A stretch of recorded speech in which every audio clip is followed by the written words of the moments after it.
Depot ముందు కండక్టర్లు ఆందోళనకు దిగారు. కండక్టర్ శంకర్ను సస్పెండ్ చేయడం వ్యతిరేకిస్తూ విధులు బహిష్కరించి నిరసన తెలిపారు. డిపో ముందు బాధిత కుటుంబ సభ్యులతో కలిసి కండక్టర్లు ధర్నా చేపట్టారు. గర్భిణీకి సీట్ ఇవ్వడం కోసం మరొకరిని సీట్లో నుంచి లేపిన కండక్టర్ శంకర్ను అకారణంగా సస్పెండ్ చేస్తారని ఆరోపించారు. వెంటనే శంకర్ను విధుల్లోకి చేర్చుకోవాలని డిమాండ్ చేశారు. మరోవైపు కండక్టర్ల ఆందోళనతో బస్సులన్నీ డిపోకి పరిమితమయ్యాయి.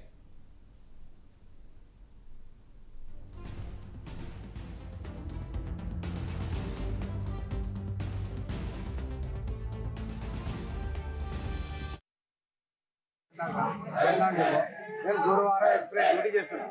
5 గంటలకు హన్మకొండ నుంచి ఉప్పర్ పోతున్నా. హన్మకొండలో దాదాపు 70 మంది ఎక్కింది.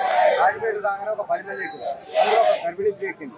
ఆ గర్భిణీ స్త్రీ ఒక ప్యాసింజర్ వీళ్ళకి కేటాయించిన సీట్ యూపీఐ అనే కండక్టర్ అని అడిగింది. అడగగానే ఆమె సీట్ అడిగితే నేను లేవాలన్నది. నేను ఉప్పర్ పోవాలి, నేను లేవాలన్నది. నువ్వు ఖాళీ పెట్టుకొని రావాలి సీటు. అయితే ఖాళీ పెట్టుకొని వస్తారా అమ్మ సీటు? ఖాళీ పెట్టుకొని వస్తారా అమ్మ సీటు? ఇంతమంది ఇప్పుడు ఫ్రీ పెట్టినప్పుడు ఖాళీగా వస్తాయమ్మా. ఫస్ట్ బయట ఆఫీసులో బస్సు ఎక్కినప్పుడు అని నేను ఆడ మాటకు ప్యాసింజర్లు ఆమెను తిట్టారు.